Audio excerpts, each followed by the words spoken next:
મિત્રો આ વિડિયોની અંદર આપણે અવરોધની ગણતરીવાળા પ્રશ્નો જે છે એની વાત કરવાના છીએ।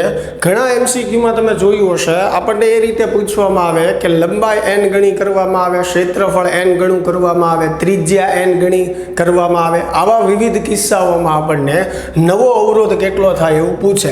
સૌથી પહેલું આપણે કે જો તારની લંબાઈ જે છે n ગણી કરવામાં આવે અથવા તારનું ક્ષેત્રફળ n માં ભાગનું કરવામાં આવે, આ બંને માટે નવો અવરોધ સરખી રીતે જ ગણી શકાશે। ફરીને કહું છું, તારની લંબાઈ n ગણી કરવામાં આવે અથવા તો એવું કીધું હોય કે ક્ષેત્રફળ જે છે એ n માં ભાગનું કરવામાં આવે ત્યારે નવો અવરોધ જે છે n સ્ક્વેર ગણો થશે।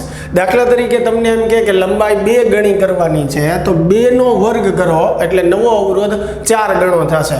આપણને એમ કે ક્ષેત્રફળ ચોથા ભાગનું કરવાનું છે, બરોબર, એટલે n ની જગ્યાએ 4 આવશે, 4 નો વર્ગ કરો એટલે કેટલું થશે 16, એટલે નવો અવરોધ જે છે એ 16 થશે। તો જ્યારે પણ આપણને પ્રશ્નમાં એવું કીધું હોય કે લંબાઈ n ગણી કરવાની છે અથવા ક્ષેત્રફળ n માં ભાગનું કરવાનું છે તો નવો અવરોધ જે છે n સ્ક્વેર ગણો થશે।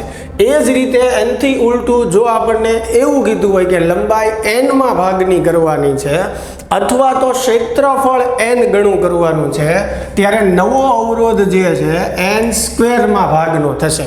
એટલે જો તમને એમ કે તારની લંબાઈ ત્રીજા ભાગની કરવાની તો છેદમાં n ની જગ્યાએ 3 આવશે, 3 નો વર્ગ કરો એટલે 9, તો નવો અવરોધ જે છે r/9 જેટલો થશે, બરોબર। એટલે આ ક્યારે લેવાનું છે? લંબાઈ n ના ભાગની અથવા તો ક્ષેત્રફળ n ગણું કે ત્યારે। એવી જ રીતે જો લંબાઈ અને ક્ષેત્રફળની વાત ન કરી હોય, ત્રિજ્યાની વાત કરી હોય તો ત્રિજ્યા n ગણી જ્યારે આપણને કહે છે ત્યારે નવો અવરોધ જે છે એ n ની 4 ઘાતના ભાગનો થશે, એટલે કે r/n⁴ થશે।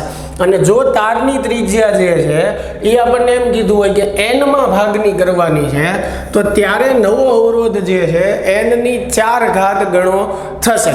તો ખાસ આ વસ્તુ આપણે મગજમાં રાખવાની છે, એટલે આવા પ્રશ્નો ઇઝીલી તમે સોલ્વ કરી શકશો। ચાલો મળીએ નેક્સ્ટ વિડીયોમાં આવે।